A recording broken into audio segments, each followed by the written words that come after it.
সেই আজরাইল মরণের সময় বেঈমান মুনাফিক আর বদকারদের মরণের সময় আজরাইল নিজের আকৃতি নিয়ে আসবে। তখন মানুষের চোখগুলি উল্টে যায়, তখন ওই রুহটা সমস্ত শরীরের মধ্যে দৌড়াদৌড়ি করে, মৃত্যুর কঠিন যন্ত্রণা শুরু হয়। আল্লাহর নবী বলেন, উম্মত, এই যন্ত্রণাটা এত বড়ই ভয়াবহ। একটা উটকে যদি জিন্দা হালতে তোমরা চামড়া সোলাও, এই চামড়া সোলাইয়া আবার চামড়া লাগবে, আবার চামড়া সোলাইবা। 100 বার জিন্দা হালতে একটা উটের চামড়া সোলাইলে যেই পরিমাণে কষ্ট হয়, মানুষের ওই বেঈমান বদকারদের মৃত্যুটা ওই রকম কষ্ট হয়।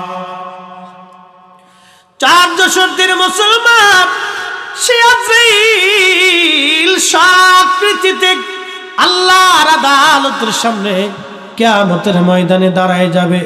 শুধু আজরাইল না, সৃষ্টির সমস্ত ফেরেশতাগুলি আল্লাহর আদালতে দাঁড়ায় যাবে। সেই দিন আল্লাহর সামনে সিজদায় পড়ে থরথর থরথর করে কাঁপতে থাকবে। কতদিন পার হবে? কোরআন বলতেছে, তারুজুল মালাইকাতু ওয়ার রূহু ইলাইহি ফি ইয়াউমিন কানা মিকদারুহু 50 আলফ সানা। আল্লাহর কোরআন বলতেছে, হে আমার উম্মত বান্দারা, সেই হাসরের দিন কত বিরাট হবে, কত বিরাট। দুনিয়ার 50,000 বছরে এক জায়গা করলে যত বড় হবে, হাসরের একটা দিন হবে তত বড়।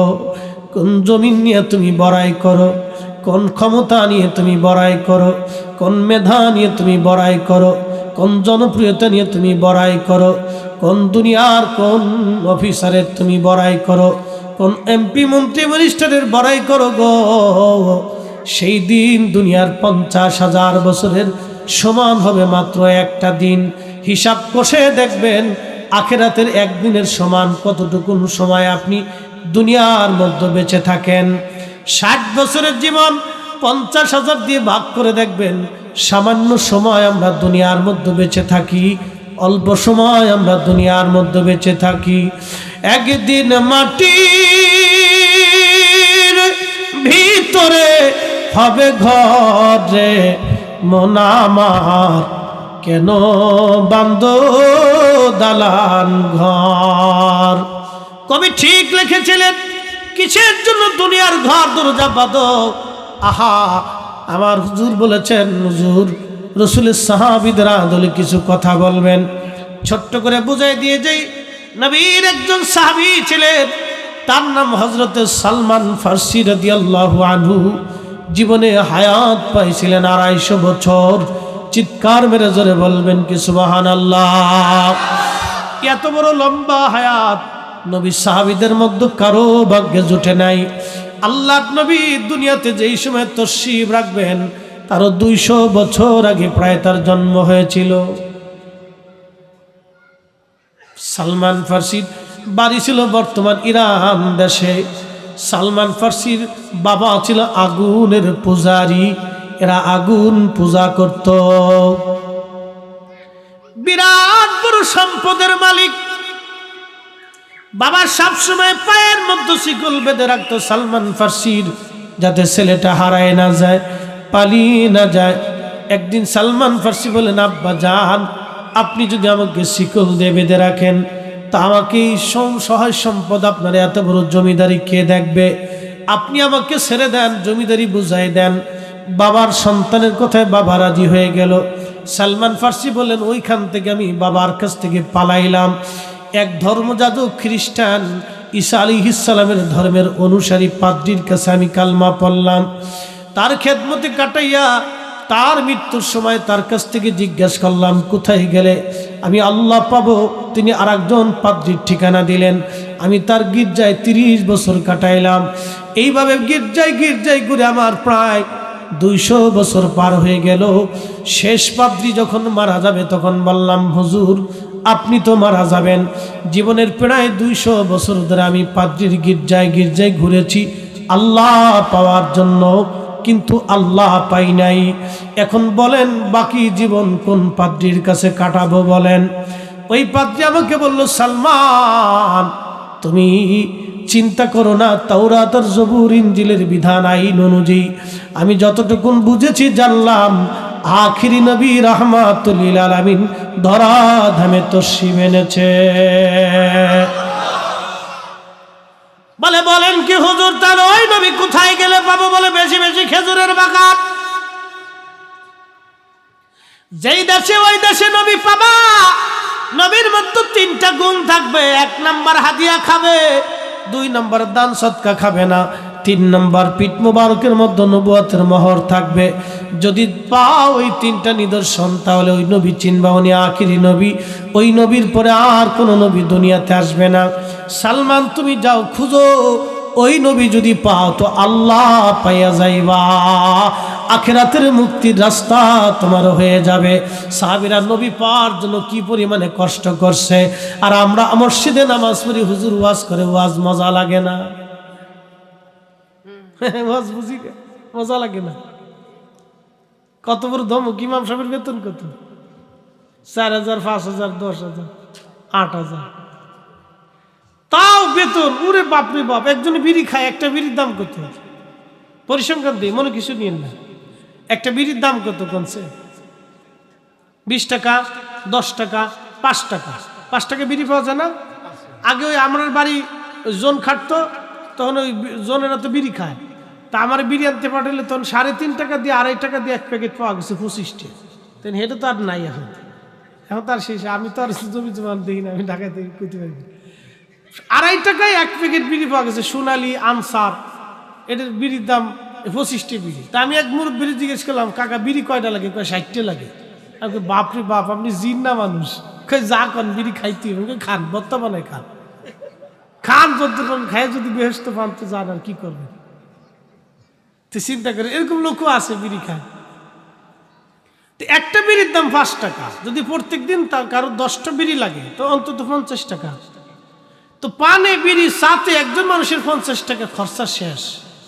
মাসে চলে গেল 1500 টাকা। তো 1500 টাকা সে খরচা করে বিড়ির পিছনে, পানের পিছনে। কিন্তু মসজিদের খরচা 200 টাকা দিবার চায় না, কেশিয়ারের জুতা শেষ। চাইতে চাইতে জান শেষ। দিলেন না ভাই? কই দিবানি। দিতে দিতে যায় রমজান ঠেকায়, ক্যাশ পরে রমজানে না দিয়ে কয় ঈদে দিবানি। ঈদ ঠেকায় দিয়ে কয় কিছু দিয়ে কয় বাকিটা পরে দিবানি। এরকম অনেকে আছে, বাকি পরে দিবানি কইয়া দিবার সে আর দেয় না। এখন বলেন, মসজিদের টাকাটা যে দিলেন না, তো এই আপনি কার সাথে ওয়াদা বরখেলাপ করছেন? কার লজ হলো বলেন? আল্লাহর ঘরের সাথে, আল্লাহর সাথে বেঈমানি করছেন। তো আল্লাহর সাথে বেঈমানি করে যদি জান্নাতে যাইতে পারেন তো যান, অসুবিধা কি? কথা খারাপ কইছি? আল্লাহর সাথে বেঈমানি করে যদি জান্নাতে যাইতে চান তো যান, যদি পারেন তো যান। শোনেন, বগিযোগী সব জায়গায় চলে না, বগিযোগী সব জায়গায় করেন না। 100 টাকা 200 টাকা আইডিয়া তেমন কষ্টের কোনো বিষয় না। এটা আল্লাহর ঘরের জন্য বরাদ্দ করতে পারেন না, নিজেকে আবার জান্নাতের আশা করিয়া 80টা হুরের চিন্তা রাত্রি ঘুম আসে না আপনার। হ্যাঁ, চিন্তা করতেছে বেহেশতে যা, আল্লাহ 80টা হুর পাই। ওরে বাপরে বাপ!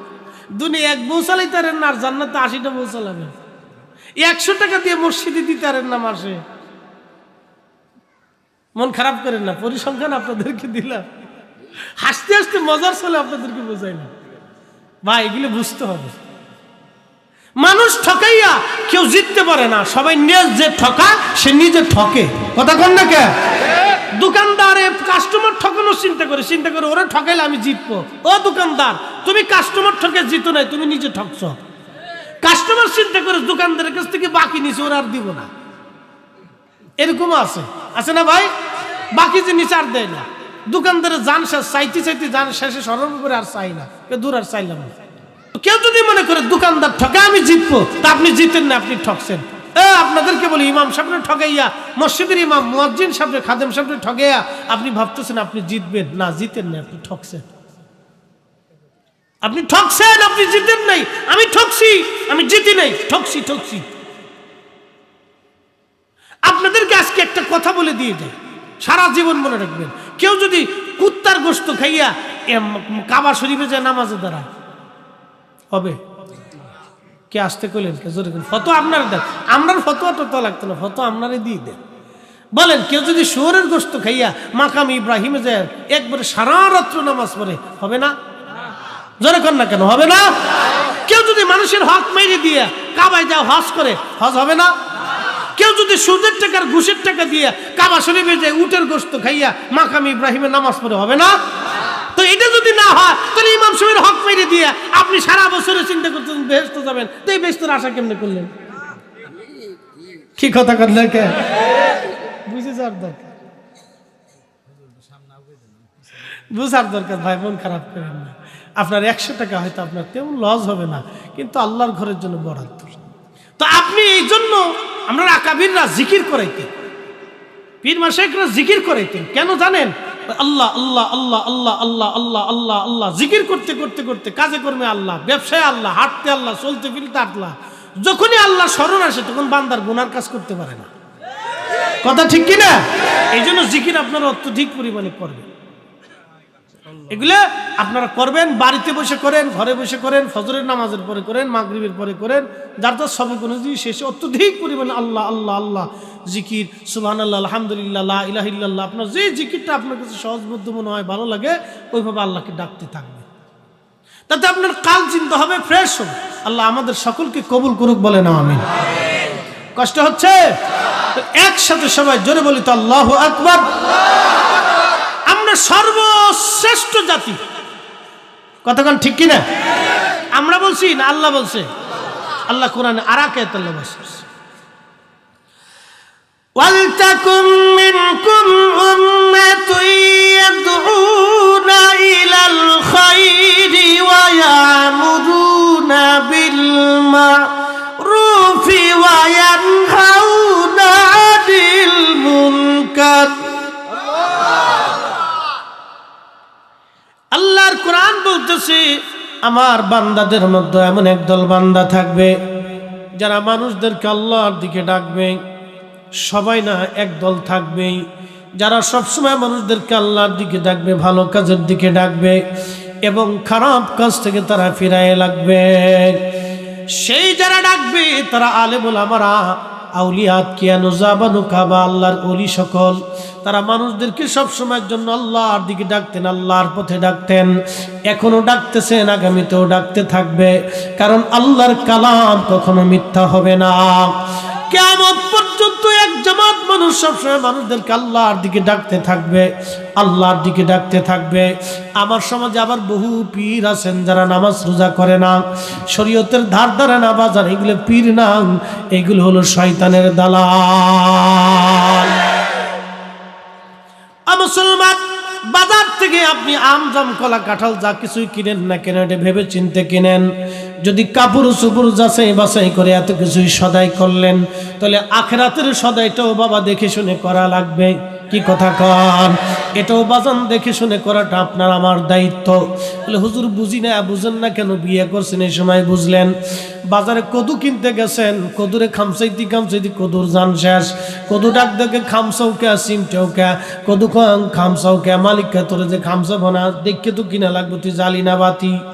দুনিয়ার কদু কিনতে যে কদুর যদি জান শেষ করে ফেলেন খামসায় খুসায় খুসাইয়া, তাহলে আখিরাতের বাজার করার জন্য আপনাকে দুনিয়ায় বুঝে সুঝে বাজার করা লাগবে।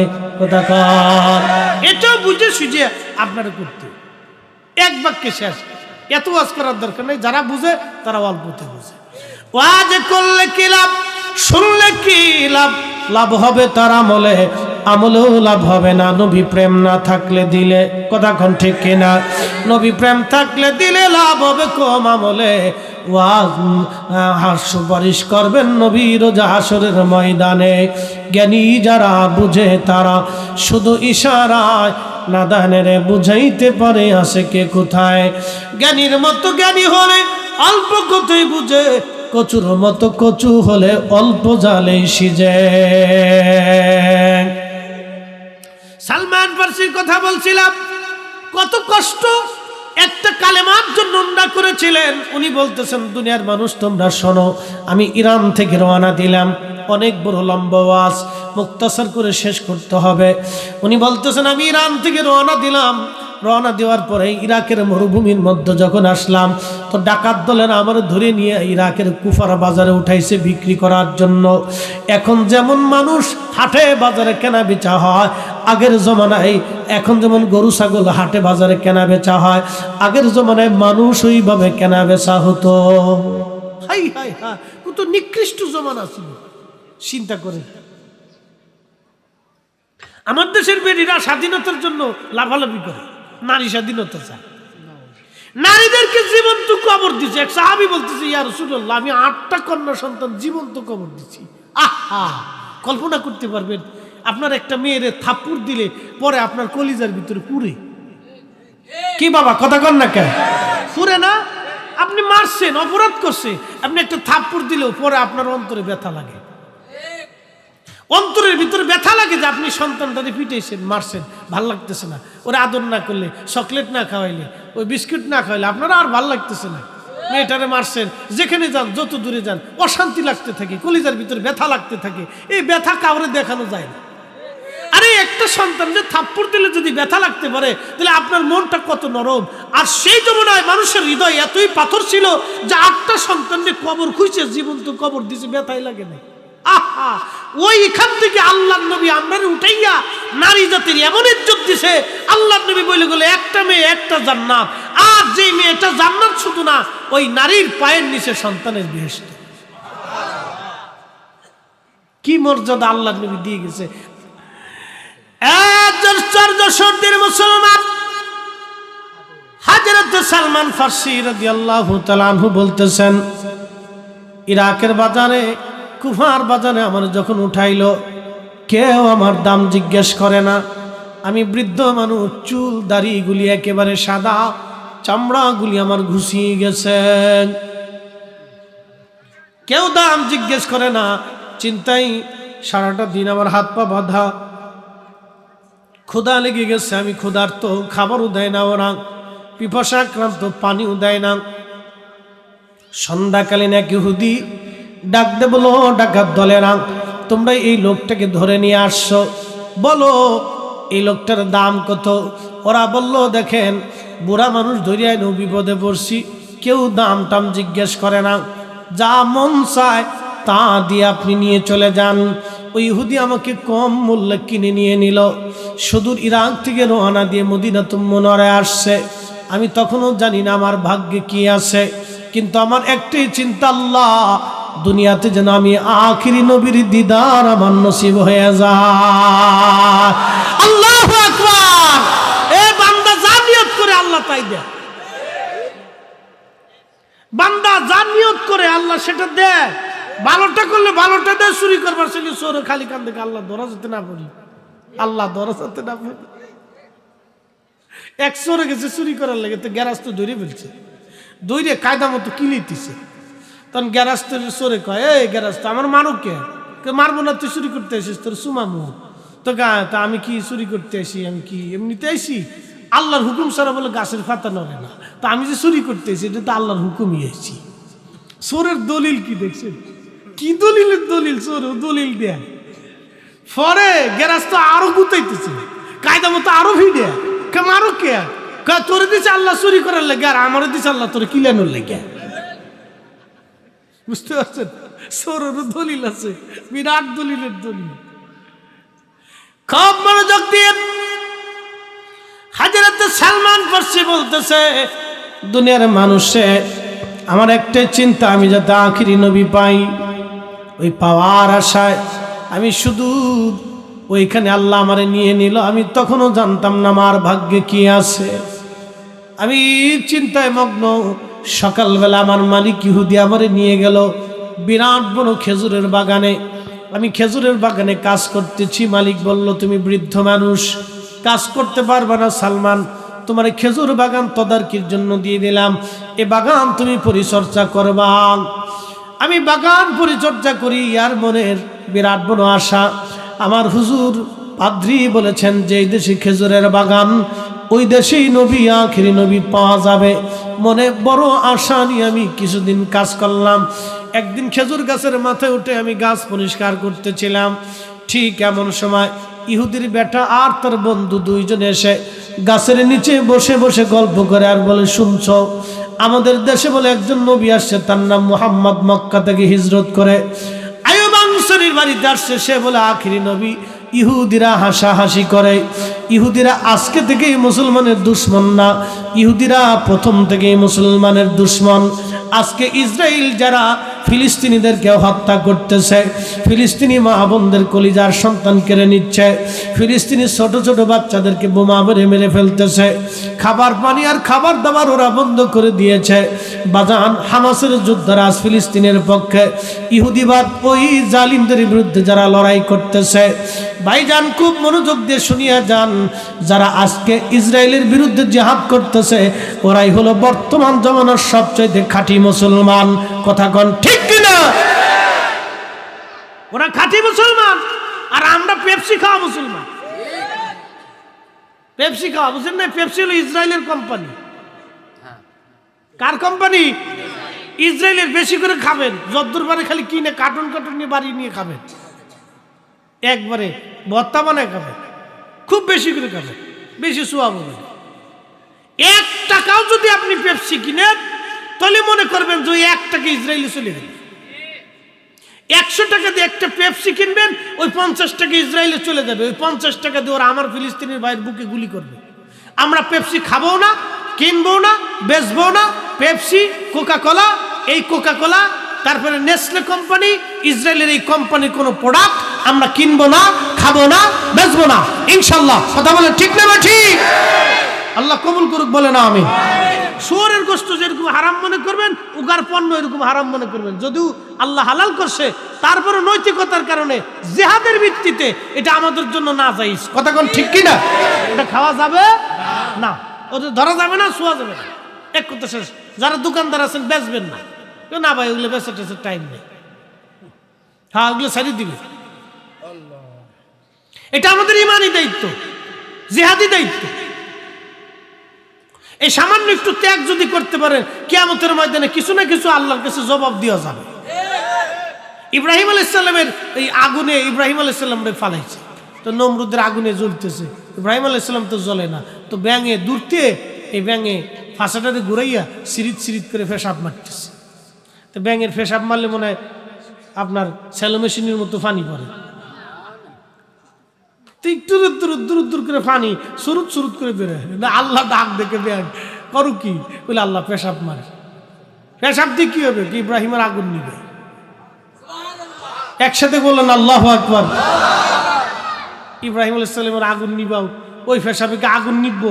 আমি জানি আগুন নিবতো না, তো পেশাব সারো কে? বলে আল্লাহ কিয়ামতের ময়দানে তুমি যদি জিজ্ঞেস করো তো জবাব দেবো কি? আমি তো জবাব দিতে পারবো, আমি পেশাব ছাড়িয়ে দিয়ে একটু চেষ্টা করছিলাম।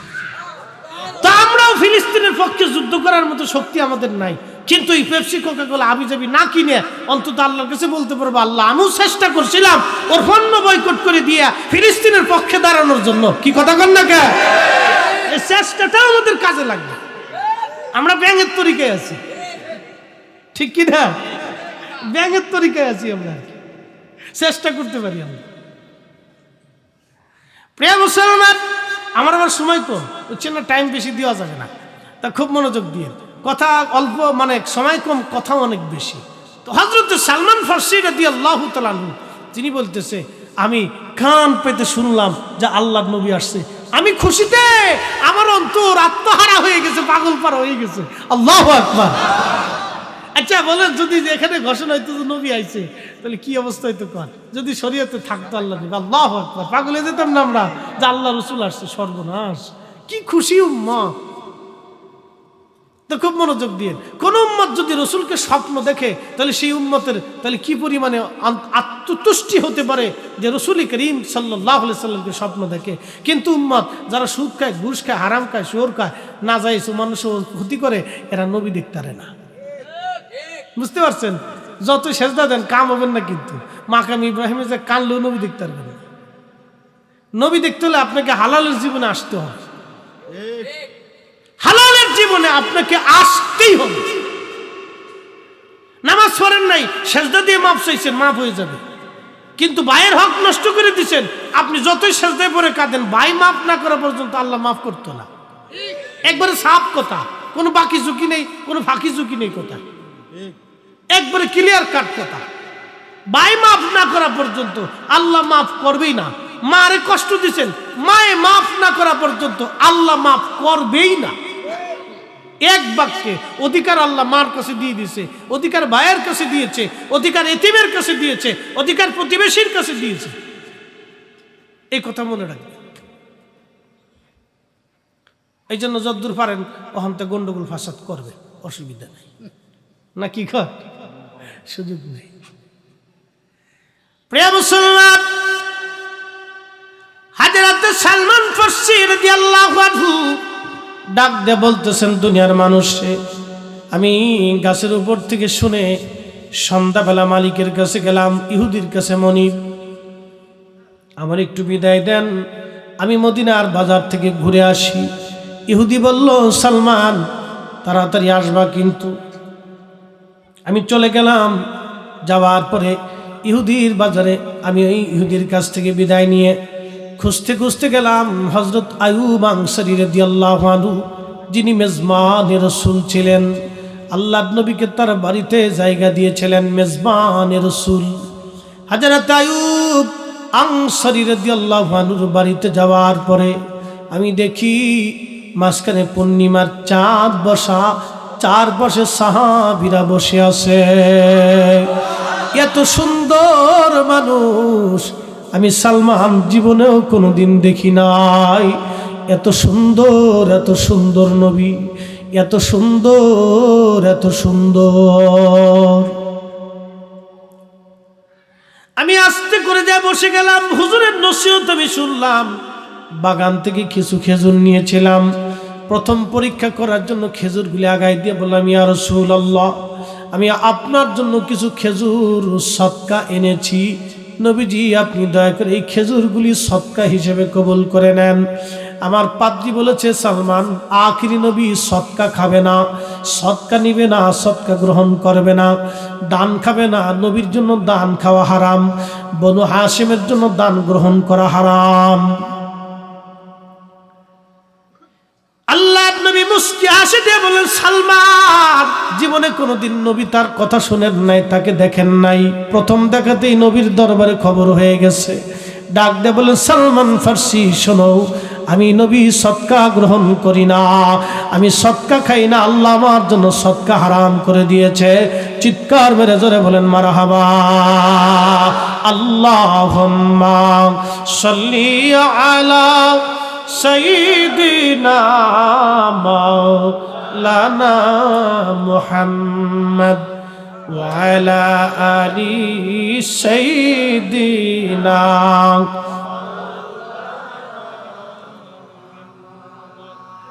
তেলের গাড়ি তেলে চলে, হাওয়ার গাড়ি হাওয়ায় উড়ে, বিনা তেলে চালায় গাড়ি নবী সুলাইমান। আমরা সেই মুসলমান, আমরা সেই মুসলমান। আমরা এত বড় দামি মুসলমান, এত বড় ইজ্জত আল্লাহ আমরা দিছে।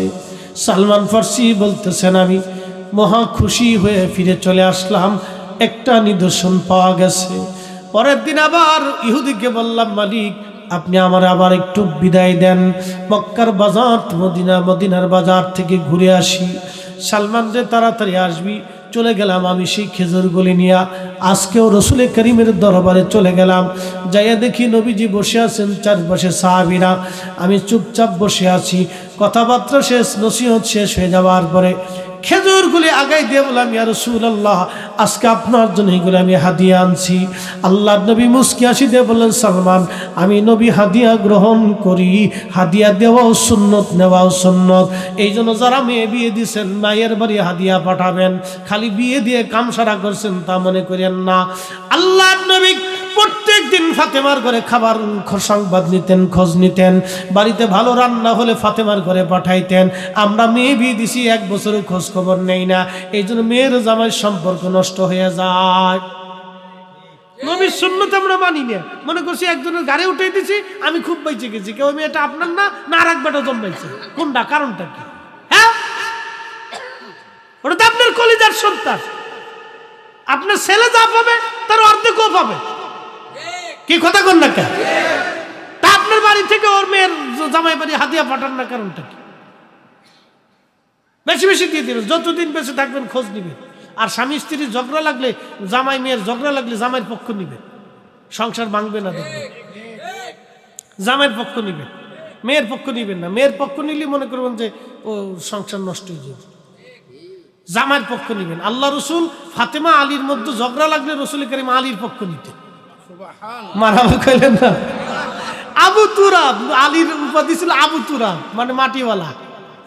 এই উপাধি পাইছিল ফাতেমা আলীর সাথে ঝগড়া হয়েছিল।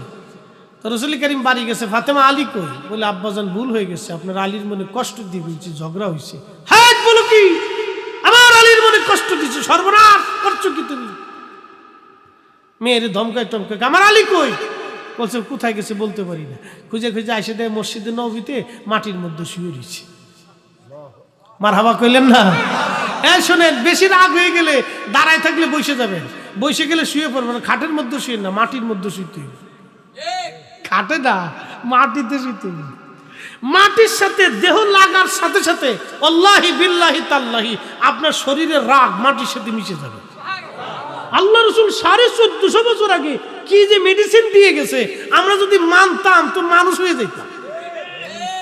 একবারে দামি মেডিসিন দিয়ে গেছে, এক মাটির মধ্যে শোয়ার সাথে সাথে আপনার মন একবারে মাটির সাথে মিশে যাবে, দেখবেন রাগ একটু থাকবে না। তালিরে দিল মাটির মধ্যে শুয়ে রয়েছে, নবীজি হাত ধরে টানে, কি আবা তোরা, ও মাটিওয়ালা উডো উডো উডো, মারহাবা কর। তো স্বামী স্ত্রীর ঝগড়া লাগলে, জামাই মেয়ের মধ্যে ঝগড়া লাগলে জামাইয়ের পক্ষ নিবে, মনে রেখে নিতে। এগুলো আমাদের জানার দরকার, বুঝার দরকার, এর শিখার দরকার আছে। হাজরাতে সালমান ফারসি বলেন, আমি হাদিয়া দিয়ে খুশি, কিন্তু নবুয়তের মোহর আমাকে দেখতে হবে। নবুয়তের মোহর দেখার জন্য আমি পরের কয়েকদিন পরে, রাত্রিবেলা তো হবে না, দিনে আসতে হবে। দিনে আসার জন্য এখন তো মালিকের কাছে বিদায় নিলে সে সন্দেহ করবে।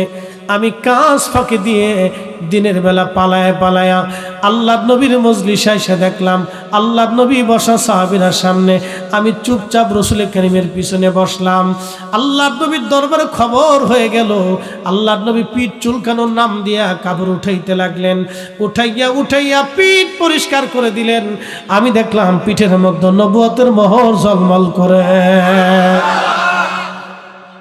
পিছন দিক থেকে জাপটে ধরে নবীর নবুয়তের মোহরের মধ্যে চুমা লাগাইতে লাগলাম।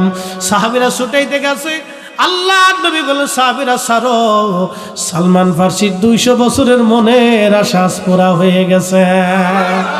আমি বললাম, হুজুর আর দেরি না, আপনি জবানে জবান মিলে কালেমা পড়ে দেন, লা ইলাহা ইল্লাল্লাহু মুহাম্মাদুর রাসূলুল্লাহ সাল্লাল্লাহু আলাইহি ওয়াসাল্লাম। কালেমা পড়ে আমি চলে গেছি। ইহুদি বাগানের মধ্যে পালায় রয়েছে। আমি ঢোকার সঙ্গে সঙ্গে ইহুদি বলল, সালমান কোথায় গিয়েছিলি? আমি বললাম, মনিব মুসলমান মিথ্যা বলে না, আমি নবীর দরবারে যে কালেমা পড়ে মুসলমান হয়ে গেছি। আমি বৃদ্ধ মানুষ, ইহুদি আমাকে এমনভাবে মারতে লাগলো, চাবুক দিয়ে পিঠে পিঠে আমার চামড়াগুলি উঠে যাইতে লাগলো। খাবার দাবার বন্ধ করে দিল, মাঝে মধ্যেই মারে, মাঝে মধ্যেই পিঠায়। আমার এই যন্ত্রণা আর সহ্য হয় না। আমি নবীর দরবারে বললাম, হুজুর আমি একজন 200 বছরের বৃদ্ধ মানুষ, এইভাবে মারতে মারতে তো আমাকে মেরে ফেলে দেবে, ইয়া নবী আল্লাহ, আমি এখন কি করব? আমি তো তার গোলাম হয়ে আছি। আল্লাহ নবী বলেন, সালমান তুমি যাও, তোমার ইহুদি মনিবরে যা বলো, কোন বিনিময় কি তোমাকে আজাদ করে দেবে কিনা? সালমান ফারসি রাদিয়াল্লাহু আনহু বললেন, হ্যাঁ আমি মনিবের কাছে গেলাম, যা বললাম, ইহুদি মালিক আপনি কি কোনো বিনিময়ে আমাকে আজাদ করে দিবেন?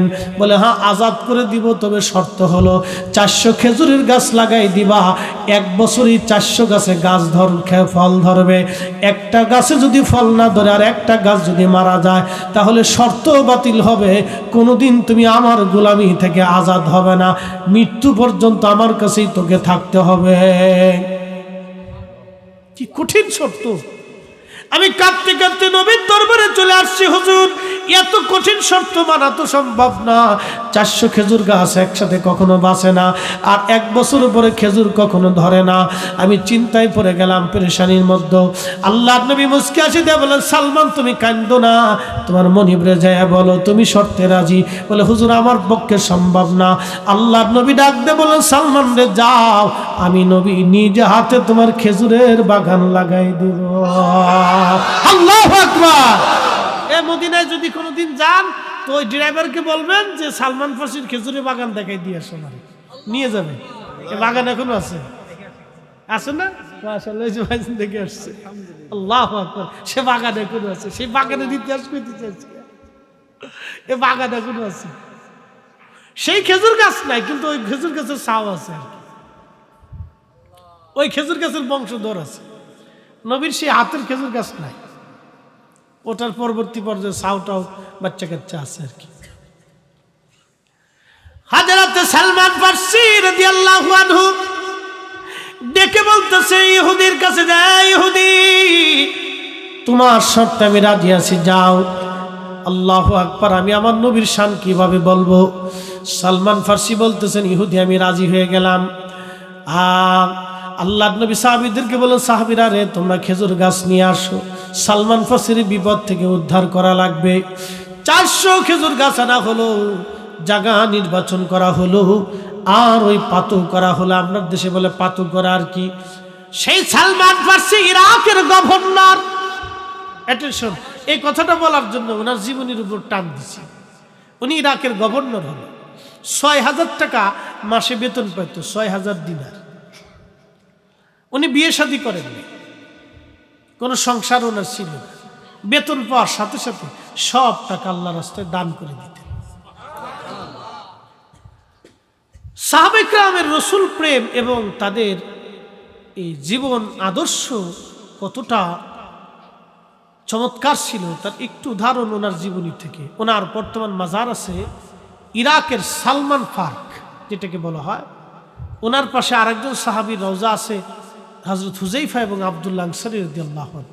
ওনাদের আরেকটা ইতিহাস আছে, আজকে সম্ভব না, তো খুব মনোযোগ দিন। ওনাদের থেকে আমাদের অনেক কিছু শিখার আছে। সালমান ফারসি রাদিয়াল্লাহু আনহু 250 বছর হায়াত শেষ, অনেক বৃদ্ধ হয়ে গেছে, ইন্তেকাল করবেন তিনি।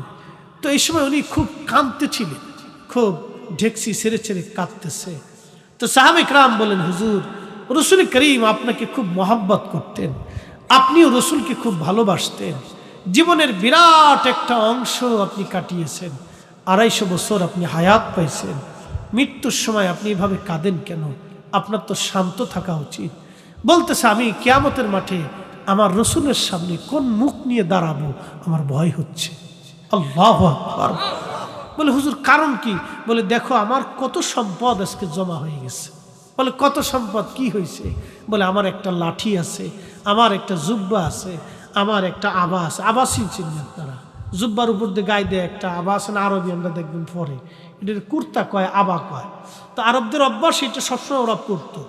লং জার্নি, সফর টফর, মরুভূমির পথে এটা কাজে লাগতো, এই জন্য ওরা এটা জাতীয় পোশাক এখনো ওরা গায়ে দেয়, আবা। খতিব সাহেবরা ওয়াজ নসিহত করার সময় গায়ে দেয় না, এটার আবা কয়। তে একটা আবা ওনার ছিল, আর একটা জুব্বা ছিল। আমরা কত কোয়ালিটির জুব্বা, জুব্বার শেষ নেই।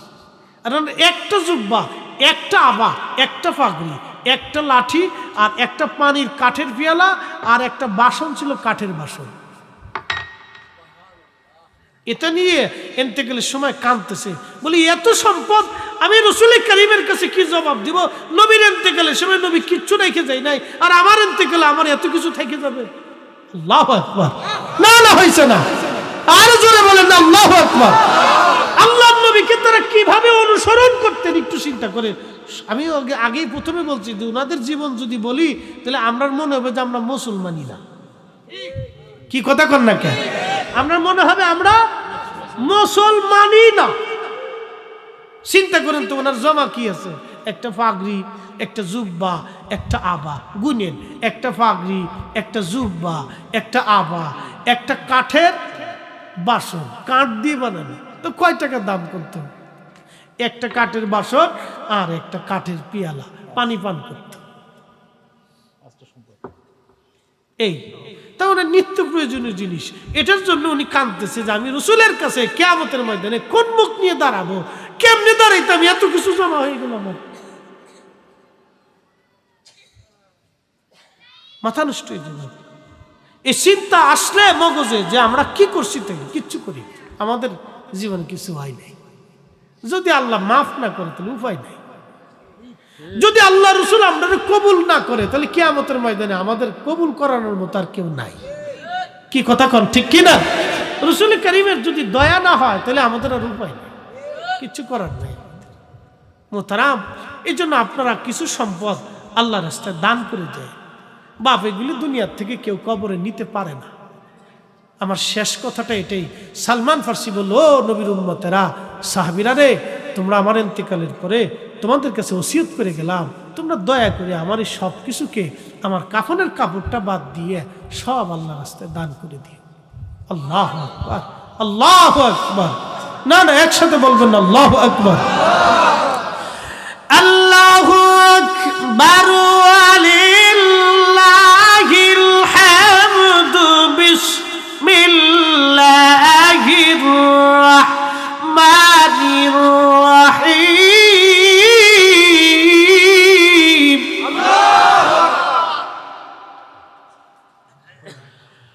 وأنفقوا مما رزقناكم من قبل أن يأتي أحدكم الموت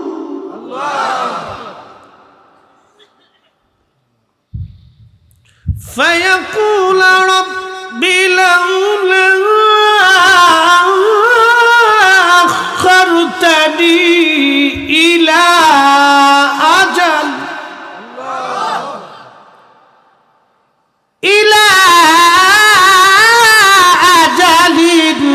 قريب فأصدق وأكن من الصالحين।